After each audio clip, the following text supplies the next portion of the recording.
Hey, this is Rush SPT, and today's topic is preparation versus execution. So, where does that come from? That kind of came from my days as a student athlete, and something my coaches always preached was that preparation without execution means nothing. So, explaining that a little bit further, you can have a game plan, you can practice and prepare all week, but if you don't execute that game plan on Saturday, on game day, you're not going to be successful.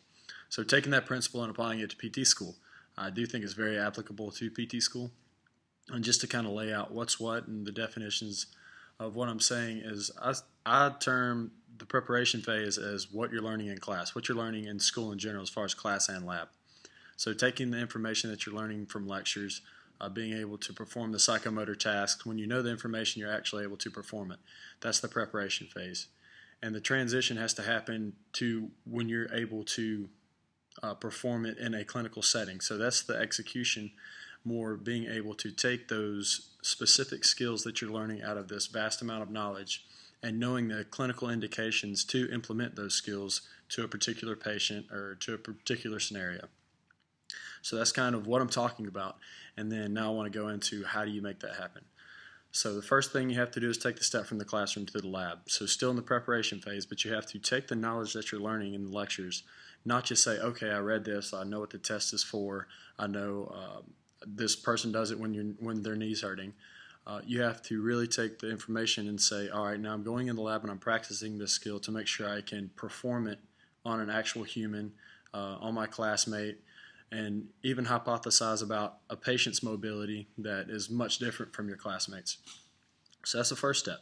The second one is really seeking out clinical experiences so you have a reference as to what a patient might act like if they have a certain disorder. So you're learning special tests, and I use special tests because a lot of curriculums have the anatomy and MSD at the very beginning of their curriculums in the 3-year process.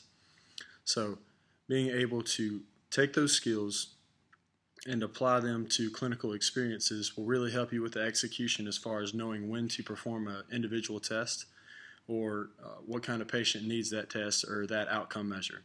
So quick example here is something that I just thought of, and I thought an example would really drive the message home. So the preparation phase, you're learning a vast amount of special tests for the lower extremity. So even from that, you narrow that down to, all right, you have a patient, you suspect a meniscus tear. So what differentiates McMurray's from Apley's from the disco test if you're checking out a meniscus? You have to hypothesize maybe this patient can't tolerate the prone position, so Apley's is out. Maybe this patient can't maintain balance in single leg stance, the disco test is out.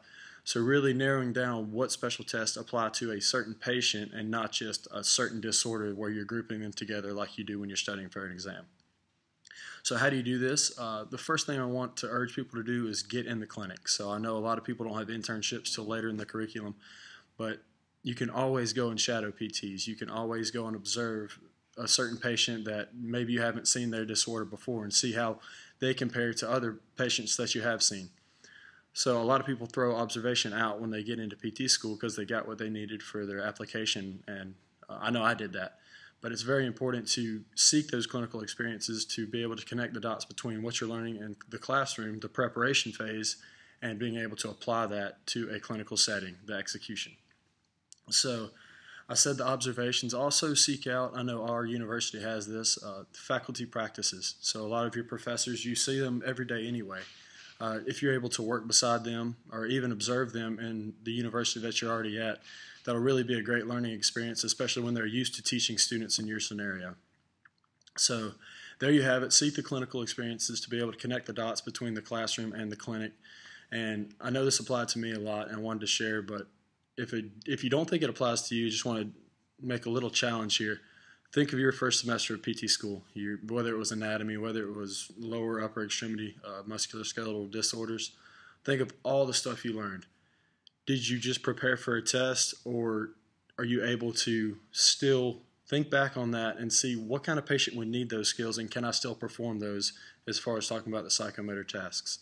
So tell me what you think. If you have any more tips about this as far as the transition from the classroom to the clinic, please share, and see you again soon.